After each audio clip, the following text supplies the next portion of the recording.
नमस्कार, मैं हूं आपके साथ श्वेता झा। शाम के 7 बज चुके हैं और 7 गुड न्यूज के साथ हम हाजिर हैं। हम आपको आज की 7 गुड न्यूज के बारे में बताएंगे और सबसे पहले आज हम बात करेंगे सबसे बड़ी गुड न्यूज की। जी हां, अब से थोड़ी देर पहले इसरो और नासा ने अब तक के सबसे पावरफुल ऑब्जर्वेशन सिस्टम को लॉन्च किया है। ऐसे में हमारी पहली गुड न्यूज आज की यही है और वो ये कि इसरो की ऊंची उड़ान।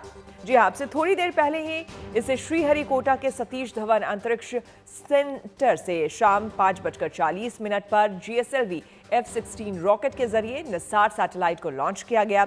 इस रॉकेट ने निसार को 747 किलोमीटर की ऊंचाई पर सूरज के साथ तालमेल वाली सन सिंक्रोनस कक्षा में स्थापित किया है। इस प्रक्रिया में करीब 18 मिनट लगे। निसार 747 किलोमीटर की ऊंचाई पर पोलर ऑर्बिट में चक्कर लगाएगा। पोलर ऑर्बिट एक ऐसी कक्षा है जिसमें सैटेलाइट धरती के ध्रुवों के ऊपर से गुजरता है। यह सैटेलाइट 97 मिनट में पृथ्वी का एक चक्कर लगा लेगा और 12 दिनों में यह पृथ्वी की लगभग हर इंच जमीन को मैप कर लेगा। इसके पास बादलों, घने जंगल, धुएं और यहां तक कि अंधेरे में भी देखने की क्षमता है। यह धरती की सतह पर बहुत छोटे बदलावों को भी देख सकता है। आपको बताते हैं सैटेलाइट निसार की क्या है खास बातें। सैटेलाइट का पूरा नाम है नासा और इसरो सिंथेटिक अपर्चर रडार यानी कि निसार। नासा और इसरो का संयुक्त अर्थ ऑब्जर्वेशन सैटेलाइट है। ये जो मिशन निसार है ये दोहरी आवृत्ति वाले सिंथेटिक अपर्चर रडार को संयुक्त रूप से विकसित और लॉन्च करने का मिशन है। ये दोहरी आवृत्तियों का उपयोग करने वाला पहला रडार इमेजिंग उपग्रह है जिसका उपयोग रिमोट सेंसिंग के जरिए पृथ्वी पर प्राकृतिक प्रक्रियाओं को देखने और समझने के लिए किया जाएगा। निसार उपग्रह महीने में 4 से 6 बार पृथ्वी की भूमि और बर्फ के मास की ऊंचाई को मापने के लिए बेस रडार इमेजिंग का उपयोग करेगा। इसे ग्रह की सबसे जटिल प्राकृतिक प्रतिक्रियाओं को देखने और मापने के लिए डिजाइन किया गया है। इससे इकोसिस्टम में गड़बड़ी, बर्फ की चादर का ढहना, भूकंप, सुनामी, ज्वालामुखी और भूस्खलन जैसे प्राकृतिक खतरों के बारे में अध्ययन में मदद मिलेगी। इस मिशन पर $1.5 बिलियन यानी कि करीब 12,500 करोड़ रुपए खर्च हुए हैं। इसे नासा और इसरो ने मिलकर बनाया है। बता दें कि हमारे संवाददाता प्रमोद माधव वहां पर मौजूद थे। उन्होंने क्या कुछ देखा और इसके बारे में बता रहे हैं, आइए सुनते हैं। नासा और इसरो ने एक नया वाला टेक्निक यूज किया है क्योंकि इसको बोलते हैं बूम। बूम माने लॉन्ग स्टिक जैसा कुछ, और इस स्टिक को उन्होंने फोल्ड कर कर नीचे रखा हुआ है। उसमें ये antenna slash radar slash radiator को उन्होंने बेंड कंप्लीटली कॉम्प्लिकेट कर कर वहां पे रखा हुआ है। जब इसको रिलीज करते हैं इस बूम को यहाँ से नीचे से, it has to bend come forward और थोड़ा सा अनफोल्ड होकर it will come up straight like this. और उस बूम का डिस्टेंस ही होगा 9 मीटर्स। और उस बूम में ये जो एंटेना है जब ये एक्सपैंड होता है एक अम्ब्रेला जैसा, उसका डायमीटर होगा 12 मीटर्स। पर एक अम्ब्रेला जब हम एक्सपैंड करते हैं वो सेंटर से बाहर एक्सपैंड होगा, पर ये तो जो है इस बूम से पूरा अम्ब्रेला ऐसा एक्सपैंड होना है। ये तो बहुत ही कॉम्प्लिकेटेड टेक्निक है। इसको अभी हम यूज कर रहे हैं। 12 मीटर का antenna slash radar slash radiator को यूज कर माइक्रोवेव पल्स को अभी will reflect it on earth और इस इमेजेस को हम वी कैन एक्चुअली कैप्चर। और 12 डेज, एवरी 12 डेज हमको अर्थ का एक अमेजिंग इमेज मिलेगा जो हम 3D मॉडल भी कर सकते हैं। और इसको यूज कर ग्लेशियल मूवमेंट यानी आइस शीट्स का मूवमेंट्स या लाइक लैंडस्लाइड मूवमेंट्स या अर्थक्वेक या टेक्टोनिक प्लेट्स का मूवमेंट्स, ये सब कुछ हम रिकॉर्ड कर सकते हैं। और उसके साथ ही बायोमास और उसके साथ ही कार्बन एमिशन और कार्बन एब्जॉर्प्शन, ये सब चीज अगले 5 साल के लिए we could actually record and use it for scientific purposes. इसीलिए ये मिशन बहुत ही इंपॉर्टेंट है। निसार, नासा और इसरो का मिशन बहुत ही इंपॉर्टेंट है। कैमरा पर्सन दिविन के साथ प्रमोद माधव। हमारे इतिहासकारों ने हड़प्पा सभ्यता से जुड़ी एक अनूठी खोज की है। इतिहासकारों ने राजस्थान के रेगिस्तान से हड़प्पा संस्कृति के अवशेषों को खोज निकाला है। अभी तक हड़प्पा कालीन अवशेष नदियों के किनारे बसे शहरों में मिले थे, लेकिन ये पहली बार है जब इसके अवशेष रेगिस्तान में मिले हैं। ऐसे में हमारी दूसरी गुड न्यूज यही है और वो ये कि रेगिस्तान में हड़प्पा संस्कृति के निशान।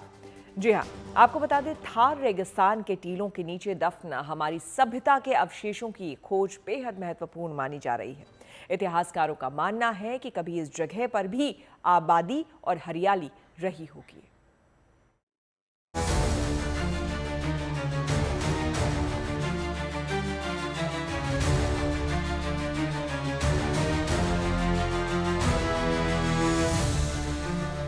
राजस्थान के रेगिस्तान में इतिहासकारों ने एक ऐसी अनूठी खोज की है जिसने करीब 4,500 साल पुरानी सभ्यता के रोमांचक रहस्यों को उजागर किया है।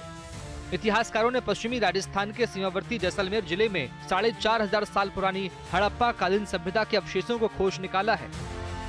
हड़प्पा कालीन इतिहास को अपने सीने में समेटे ये रेत का टीला जैसलमेर जिले के रामगढ़ तहसील से 60 किलोमीटर एवं सीमावर्ती सादेवाला से 17 किलोमीटर उत्तर पश्चिम में रातड़िया री डेरी नाम की जगह पर मिला है। थार रेगिस्तान में इस टीले के नीचे हड़प्पा कालीन सभ्यता के महत्वपूर्ण अवशेष मिले हैं। इतिहासकारों को इस पुरातात्विक स्थल से हड़प्पा कालीन सभ्यता के कई बर्तन मिले हैं, जिनमें लाल मिट्टी के बर्तन, कटोरे और घड़ों के टुकड़े, छिद्रित जार के अवशेष, पत्थर से बने 8 से 10 सेंटीमीटर लंबे ब्लेड, मिट्टी और शंख से बनी चूड़ियां, त्रिकोणीय, गोलाकार, टेराकोटा केक और सामान पीसने और घिसने के लिए पत्थर की मेले मिली है। जैसलमेर के अंदर जो हम सबके द्वारा जो हड़प्पन सिविलाइजेशन का एक माउंट खोजा गया है, वो माउंट बहुत ही इम्पोर्टेंट और बहुत ही सिग्निफिकेंट है, क्योंकि ये माउंट जितनी भी हड़प्पन साइट आज तक मिली है उनसे थोड़ा अपने आप को अलग करके रखता है, क्योंकि ये थार के बहुत ही कोर डेजर्ट के अंदर है। हड़प्पा सभ्यता के अवशेषों का जैसलमेर में मिलना एक अहम खोज माना जा रहा है। अभी तक माना जाता था कि हड़प्पा सभ्यता नदियों के किनारे फली फूली थी, लेकिन रेगिस्तान में इसके अवशेष मिलने से एक संस्कृति के नए आयामों के उजागर होने की उम्मीद बढ़ी है। ये जो हमें है, ये लगभग 4500 साल पुराने जो अवशेष मिले हैं, ये हम देखते हैं जब इंडस वैली सिविलाइजेशन है, हड़प्पा सभ्यता है, उसके अवशेष मिले हैं और ये जो मिले हैं उसी के समान यहाँ पर हमें मिले हैं। देश के अलग अलग हिस्सों में हड़प्पा संस्कृति के अवशेष मिले हैं, लेकिन हड़प्पा सभ्यता का थार में ये पहला पुरास्थल है। इस हड़प्पा सभ्यता के पुरास्थल के दक्षिणी ढलान पर भट्टी मिली है, जिसके बीच में एक कॉलम बना हुआ है, जिससे माना जा रहा है कि यहाँ ईंटें बनाई जाती रही होंगी। हमें इसकी जो खोजबीन है, इसका जो पता हमें मिला है, रामगढ़ से चतर सिंह जी जाम है, उन्होंने अपने जो है पूर्वजों से सुना था, अपने पिताजी से, दादाजी से, कि यहाँ पर सादेवाला के पास में एक बड़ा जो है डिब्बा है जिसके अंदर बहुत सारी ईंटें हैं, हो सकता है वो ईंट का भट्ठा है। तब उन्होंने मेरे से संपर्क किया और मेरे साथी जो है पार जगानी, हम जब दोनों वहाँ पर गए, जाम साहब को साथ में लेके, और साथ में 2-3 लोग और भी थे हमारे गाइडेंस के लिए, क्योंकि दोनों का हमें पता नहीं था। वहाँ जब हम पहुंचे तो देखते ही जो है हमें ये पता चल गया कि ये बिल्कुल हड़प्पा सभ्यता ही है, हड़प्पा सभ्यता के समकालीन है पूरा। यह पुरास्थल सुदूर थार के रेतीले टीलों के बीच में स्थित है, जो रेगिस्तान के कठिन जीवन एवं हड़प्पा सभ्यता के राजस्थान में विस्तार को बताता है। इसकी खोज को आगे बढ़ाया जाता है तो और इस पुरानी सभ्यता के बारे में और महत्वपूर्ण जानकारी मिल सकती है। यहाँ तक कि इस स्थल पर खुदाई में यहाँ पर सिंधु घाटी सभ्यता से संबंधित कोई नगर में दबे होने का भी संभावना से इनकार नहीं किया जा सकता। ईंटों के साथ में हमें बर्तनों के टुकड़े और भी अनेक चीजें, जिनमें चूड़ियों के अवशेष, मिट्टी की चूड़ियों के अवशेष थे, और ये सब अवशेष थे। इसके बाद में इनकी जो है तस्वीरें हमने जयपुर में भेजी यूनिवर्सिटी के अंदर। वहाँ से जो विशेषज्ञ हैं वो आए, डॉक्टर तमेक पंवार, और उदयपुर से डॉक्टर खड़गवाल, और उन्होंने यहाँ आकर इनको अवलोकन किया और इसको हड़प्पा घाटी सभ्यता की जो नगर के अवशेष हैं उसके होने की पुष्टि की है। विशेषज्ञों का अनुमान है कि रेत के टीलों के नीचे दफन हो चुकी ये जगह अभी विलुप्त हो चुकी सरस्वती नदी के मुहाने पर स्थित रही होगी। इसके साथ ही इसके एक सुव्यवस्थित, आर्थिक और सामाजिक रूप से विकसित नगरीय बस्ती रहने का भी अनुमान है। बहुत सारे हड़प्पा से समकालीन जो है चीजें मिली है, जैसे वहाँ पे चूड़ियाँ मिली है, और वहाँ पे वैसे जार मिले हैं, चिकनी मिट्टी मिली है, और चिकनी मिट्टी इस जो है रेतीले इलाके में मिलना असंभव है। तब एक चीज हमें ये पता चलती है कि हो सकता है यहाँ पर आसपास में कोई जो है बड़े तालाबों से ही मिट्टी लाकर यहाँ पर जो है ईंटें बनाई गई हो। रेगिस्तान में रेतीले टीलों के नीचे हमारी सांस्कृतिक विरासत हजारों साल से दफन है। अब एक अहम खोज से इसका सुराग मिला है। ऐसे में इस महत्वपूर्ण खोज से हड़प्पा संस्कृति की एक और विशेषता का खुलासा हो सकता है। लिहाजा इस महत्वपूर्ण खोज का research paper Indian journal science में पब्लिश होने के लिए भेजा गया है। Vimal Bhatia, Jaisalmer, good news today.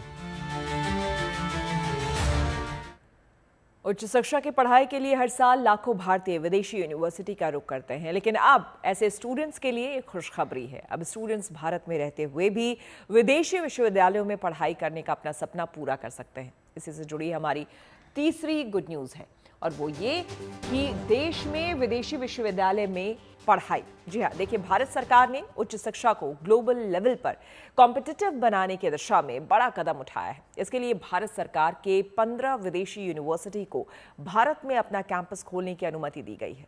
इसके तहत कई नामी विदेशी यूनिवर्सिटी के कैंपस भारत में खोले जाएंगे। मंगलवार को 4 बड़ी विदेशी यूनिवर्सिटीज को भारत में कैंपस खोलने के लिए लेटर ऑफ इंटेंट सौंपा गया। अब ये चारों यूनिवर्सिटीज अपने कैंपस भारत में भी शुरू करेंगे। कल जिन 4 यूनिवर्सिटी को अनुमति मिली है उसमें ऑस्ट्रेलिया के 3 विश्वविद्यालय हैं। ऑस्ट्रेलिया की वेस्टर्न सिडनी यूनिवर्सिटी, जो कि ग्रेटर नोएडा में अपना कैंपस खोलेगी। ऑस्ट्रेलिया की विक्टोरिया यूनिवर्सिटी नोएडा में अपना कैंपस खोलेगी। ऑस्ट्रेलिया की ला ट्रोब यूनिवर्सिटी बेंगलुरु और ब्रिटेन की ब्रिस्टल यूनिवर्सिटी मुंबई के पास अपना कैंपस खोलेगी। इंटरनेशनल यूनिवर्सिटीज के देश में कैंपस खुलने के बाद भारतीय स्टूडेंट्स को अंतर्राष्ट्रीय स्तर की डिग्री के लिए विदेश जाने की जरूरत नहीं पड़ेगी। इससे स्टूडेंट्स को अपने देश में रहकर ही विदेशी डिग्री, रिसर्च और स्किल डेवलपमेंट के बेहतरीन मौके मिल सकेंगे। केंद्रीय शिक्षा मंत्री धर्मेंद्र प्रधान इसके बारे में क्या बता रहे हैं, आइए आपको सुनाते हैं। भारत की नौजवानों को उच्च शिक्षा में और भागीदारी बढ़े, जीआर बढ़े, इसके लिए लक्ष्य रखा गया है। भारत की शिक्षा को वैश्विक व्यवस्था के साथ जोड़ने के लिए फॉरेन यूनिवर्सिटी रेगुलेशंस को यूजीसी ने लाया है। आज मैं सुखद सूचित करूं देश को, 15 फॉरेन यूनिवर्सिटी आज भारत में काम करना शुरू कर दिए हैं। उनमें से कुछ यूनिवर्सिटी इसी साल भी पढ़ाना भी शुरू किए हैं और आने वाले 1-2 साल में बाकी लोग आ भी जाएंगे। भारत की इंस्टीट्यूशंस की भी गुणवत्ता बढ़ी है। भारतीय प्रोफेशनल्स का डंका पूरी दुनिया में बज रहा है। दुनिया की कई टॉप कंपनियों की कमान भारतीयों ने संभाल रखी है और वो अपनी कंपनियों को नई नई ऊंचाइयों पर पहुंचा रहे हैं। इसी क्रम में ताज़ा नाम जुड़ा है शैलेश जेजुरीकर का, जिन्हें एफएमसीजी सेक्टर में दुनिया की टॉप कंपनियों में शुमार प्रॉक्टर एंड गैम्बल का सीईओ बनाया गया है। ऐसे में हमारी चौथी गुड न्यूज़ यही है, और हमारी गुड न्यूज़ है कि पहली बार पीएनजी का सीईओ भारतीय। अपने आप में बहुत बड़ी बात। देखिए, डिटर्जेंट और शैम्पू के पॉपुलर ब्रांड्स को बनाने वाली multinational company Procter and Gamble company ने एक भारतीय को अपने बिजनेस की कमान सौंपी है। अब शैलेश पीएनजी के नए सीईओ होंगे। जेजुरीकर पीएनजी की कमान 1 जनवरी 2026 से संभालेंगे। शैलेश अभी कंपनी के चीफ ऑपरेटिंग ऑफिसर हैं और वो मौजूदा सीईओ जॉन मूलर की जगह लेंगे। शैलेश 58 साल के हैं। मुंबई में जन्मे और हैदराबाद पब्लिक स्कूल से पढ़ाई करने वाले शैलेश ने मुंबई के एल्फिंस्टन कॉलेज से ग्रेजुएशन किया है। उन्होंने आईआईएम लखनऊ से एमबीए की डिग्री हासिल की है। दिलचस्प बात यह है कि उनकी स्कूल की पढ़ाई के दौरान उनकी क्लास में माइक्रोसॉफ्ट के सीईओ सत्या नडेला भी थे। शैलेश ने 1989 में भारत में ही पीएनजी में एक असिस्टेंट ब्रांड मैनेजर के तौर पर करियर की शुरुआत की थी। उन्होंने अपने 36 साल के करियर में कंपनी में कई अहम जिम्मेदारियां संभाली है। 188 साल पुरानी पीएनजी कंपनी के इतिहास में शैलेश पहले भारतीय होने के साथ साथ पहले एशियाई भी हैं जिन्हें कंपनी की बागडोर सौंपी गई है। उनकी नियुक्ति ने भारतीय मूल के उन सीईओ की सूची में एक और नाम जोड़ा है, जिसमें गूगल के सुंदर पिचाई, माइक्रोसॉफ्ट के सत्या नडेला और आईबीएम के अरविंद कृष्ण जैसे नाम शामिल हैं। अब हम आपको एक ऐसे अनोखे बैंक के बारे में बता रहे हैं जो कि स्कूल में चलता है और इसके कस्टमर केवल छोटे छोटे बच्चे होते हैं। वैसे तो ये बैंक केवल 1 घंटे चलता है, लेकिन इससे मिलने वाली सीख बच्चे पूरी उम्र याद रखते हैं। ऐसे में हमारी 5वीं गुड न्यूज़ यही है, और हमारी गुड न्यूज़ है कि बचत की सीख देने वाला अनोखा स्कूल बैंक। जी हाँ, पश्चिम बंगाल के हुगली जिले के एक सरकारी प्राथमिक विद्यालय ने एक अनोखा और सराहनीय प्रयोग किया है। इस स्कूल में एक मिनी बैंक की शुरुआत हुई है, जहां बच्चे घर से मिलने वाले पैसे जमा कर सकते हैं। एक आम बैंक की तरह यहां भी लेन देन के लिए फॉर्म और पर्चियों का उपयोग होता है। इस बैंक में चौथी कक्षा की 2 छात्राएं कैशियर और मैनेजर की भूमिका निभाती हैं। यहाँ सभी बच्चों के पास पासबुक होता है। यहाँ बच्चे बैंकों की तरह से पर्चियों को भरकर या तो पैसा डिपॉजिट करते हैं या फिर उसे निकालते हैं। खास बात यह है कि इस बैंक में केवल 50 रुपए तक का ही लेन देन किया जा सकता है। बच्चों का ये बैंक केवल लंच के समय 1 घंटे के लिए खुलता है, लेकिन इस बैंक से लेन देन से बच्चे न सिर्फ बैंकिंग सीख रहे हैं बल्कि वो बचत के बारे में समझ रहे हैं। और सबसे महत्वपूर्ण बात ये कि बैंक में जमा की गई राशि का उपयोग छात्र छात्राएं सिर्फ किताबें, कॉपी, पेन, पेंसिल जैसी शैक्षणिक सामग्री खरीदने में ही करते हैं। और अब बात पवित्र और पावन पर्व रक्षाबंधन की। रक्षाबंधन के पर्व में महज 9 दिन बाकी है। 9 अगस्त को इस बार रक्षाबंधन का पर्व मनाया जाएगा, जिसके लिए बाजार सज गए हैं। एक से बढ़कर एक डिजाइन वाली राखी बाजार में देखने को मिल रही है और इस बार इन राखियों में ऑपरेशन सिंदूर की झलक भी देखने को मिल रही है। ऐसे में आज की हमारी छठी गुड न्यूज भी यही है, और वो ये कि रक्षा के बंधन से सरहद पर शौर्य को नमन। जी हाँ, देश भर में सरहद पर डटे जवानों के लिए राखियां तैयार की जा रही हैं।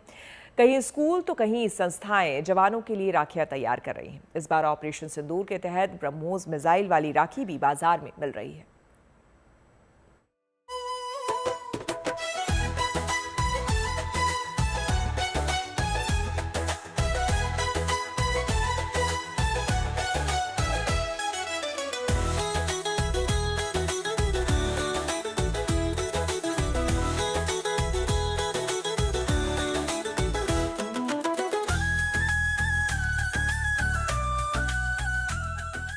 रक्षाबंधन सिर्फ एक त्योहार नहीं, रिश्ते और जिम्मेदारी की डोर है।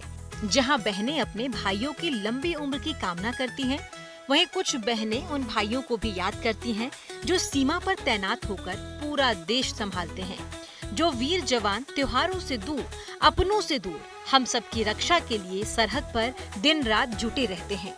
इन सरहद के रक्षकों के लिए हर साल हिंदुस्तान की बहनें रक्षाबंधन के दिन उन्हें ढेर सारा प्यार और अपने हाथों से बनी राखी भेजती हैं।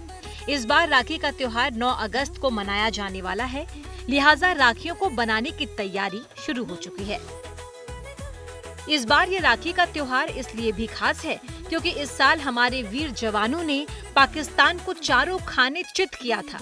लिहाजा इस बार राखियों में ऑपरेशन सिंदूर की छाप देखी जा रही है। सूरत से लेकर काशी तक राखियों में ऑपरेशन सिंदूर का जबरदस्त ट्रेंड देखने को मिल रहा है। वलसाड जिले के वापी शहर का शौर्य रक्षा चैरिटेबल ट्रस्ट बीते 12 वर्षों से ये पर्व देश की सरहद पर तैनात हमारे वीर जवानों को समर्पित करता है। हर साल ये ट्रस्ट बड़ी संख्या में राखियां देश की सीमाओं तक भेजता है, जिससे सरहद पर तैनात हमारे जवानों की कलाइयां सूनी न रहे और उन पर ये राखियां सज सके। पिछले 12 साल से राखी बन के यहाँ से पोस्ट में भेजती है, कई बार वो खुद जाते हैं। रक्षा करना कैसे सीखे तो वापी की ये महिला से सीखे। जिस तरह से जवान देश की सुरक्षा करते हैं, उसी तरह उस जवान की रक्षा ये वापी की महिलाएं करती है। फौजियों के सम्मान के लिए शौर्य रक्षा चैरिटेबल ट्रस्ट के सदस्य खुद सरहद पर जाते हैं और अपने प्रेम, सम्मान और कृतज्ञता की राखियों को वीरों की कलाइयों पर सजाते हैं। जिन्हें ये मालूम हुआ है कि राखी ऐसे जाती है तो इंडिविजुअली बड़ी तादाद में राखियां जाती है। आप जैसे देख रहे हो यहाँ पे खाली राखियां नहीं है, तो इसके साथ में आदि शक्ति ने हमें इस साल प्लेट्स दी है ताकि वो जहाँ भी हमारा पैकेट पहुँचे तो उनके पास प्लेट नहीं होती है तो प्लेट में दिया और वो सब हम सामग्री भेज देते हैं। संस्थाओं का तो बहुत ही अच्छा रिस्पांस रहता है, स्कूलों का सबसे अच्छा रिस्पांस रहता है और इंडिविजुअली रिस्पांस है और हमारी टीम तो काम करती है। तो जून से हमारा ये काम स्टार्ट हो जाता है। हमारे भारतीय सेना की सुरक्षा ये पहले हमारे लिए बहुत ही इम्पोर्टेंट है और उससे पूरा फ्रेम करने के बाद पूरी टीम अपना मोबाइल भी नहीं निकालती है, बस राखी टाई करते हैं, उन्हें प्रणाम करते हैं और हम निकलते हैं। लेकिन ये इमोशनल बहुत रहता है। हम हमेशा बोलते हैं कि हमारे लिए तो वो मायका है, हमारे जवान भाई हमारे लिए मायका है। वलसाड ही नहीं, काशी में भी राखियों में देशभक्ति की झलक देखने को मिल रही है। वाराणसी में मुस्लिम महिलाएं प्रधानमंत्री नरेंद्र मोदी के लिए ऑपरेशन सिंदूर से जुड़ी राखी तैयार कर रही हैं। प्रधानमंत्री नरेंद्र मोदी के संसदीय क्षेत्र वाराणसी से मुस्लिम महिलाएं जिन राखियों को तैयार कर रही हैं उसकी थीम ऑपरेशन सिंदूर है। एक तरफ रक्षाबंधन पर प्रधानमंत्री के लिए राखी तैयार हो रही है मुस्लिम महिला फाउंडेशन की तरफ से, तो दूसरी तरफ मिठाइयाँ भी रखी गई हैं, क्योंकि इस ऑपरेशन सिंदूर को किसी जीत के तौर पे देखा जा रहा है और रक्षाबंधन के लिए खास तौर से तैयार किए भाई बहनों के प्रेम वाले गाने भी गाए जा रहे हैं, गीत गुनगुनाए जा रहे हैं। तो देख सकते हैं रक्षाबंधन का पर्व अब जबकि आने वाला है, इसको लेकर अभी से नहीं बल्कि करीबन 14 वर्षों से बनारस की जो मुस्लिम महिलाएं हैं, मुस्लिम महिला फाउंडेशन की तरफ से लगातार राखियां भेजती चली आ रही हैं। इस बीच राखी बनाते हुए महिलाओं ने सुभाष भवन में ढोलक की थाप पर मोदी जी के लिए गीत गाए और सितारा, गोटा और किरण के साथ ऑपरेशन सिंदूर के लोगों को लेकर अपने हाथों से राखी बनाई। तो बहुत ही हमारे सबके लिए गर्व की बात है जो उन्होंने हमारे लिए इतना बड़ा जो है तो काम किया है। मिशन सिंदूर पहले तो उन्होंने जो कामयाबी हासिल हुआ। देशभक्ति की ऐसी ही तस्वीर सूरत शहर में भी देखने को मिली, जहां एक ज्वेलरी शॉप में शोकेस की गई इन राखियों में ऑपरेशन सिंदूर से जुड़े प्रतीक ब्रह्मोस के पराक्रम को दिखाया गया। दरअसल गहनों की इस दुकान में ऑपरेशन सिंदूर थीम पर इस बार कुछ राखियां डिजाइन की गई हैं, जिनमें ब्रह्मोस मिसाइल को खास तौर पर राखियों में दिखाया गया है। आज़ादी का महापर्व यानी कि स्वतंत्रता दिवस का दिन भी करीब आ रहा है। 15 अगस्त को देश आज़ादी का जश्न मनाएगा, जिसके लिए जोरदार तैयारियां चल रही हैं। सूरत में कपड़ा कारोबारी को करीब 3.5 करोड़ तिरंगा बनाने का ऑर्डर मिला है, जिससे कारोबारियों का उत्साह बढ़ गया है। ऐसे में हमारी 7वीं गुड न्यूज़ भी यही है और वो ये कि करोड़ों तिरंगे के ऑर्डर से बदली तकदीर। जी हाँ, हर घर तिरंगा अभियान के बाद हमारे देश की आन बान और शान तिरंगे की डिमांड काफी बढ़ गई है। बम्पर डिमांड की वजह से सूरत में कारोबारियों के चेहरे खिल गए हैं।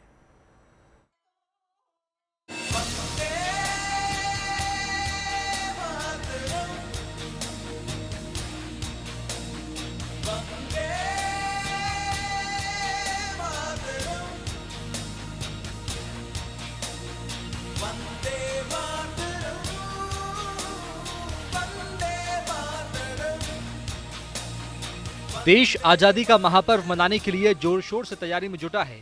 स्वतंत्रता दिवस में महज 15 दिन बाकी है। 15 दिन बाद देश आजादी का जश्न मनाएगा और हर गली, हर मोहल्ला, हर छत पर तिरंगा लहराएगा।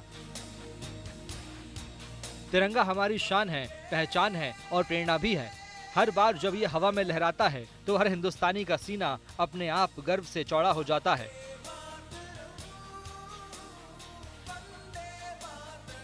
हर हिंदुस्तानी की आत्मा तिरंगे में बसती है और इस राष्ट्र प्रेम के रंग को आकार दे रहा है सूरत का कपड़ा उद्योग। गुजरात का सूरत, जिसे भारत का टेक्सटाइल हब कहा जाता है, यहाँ स्वतंत्रता दिवस को लेकर जबरदस्त तैयारी की जा रही है। यहाँ की फैक्ट्रियाँ दिन रात दौड़ रही हैं। कर्मचारियों में उत्साह का माहौल है। ऐसा इसलिए क्योंकि यहाँ पर कारोबारियों को कई प्रदेशों से तिरंगा बनाने का बड़ा ऑर्डर मिल रहा है।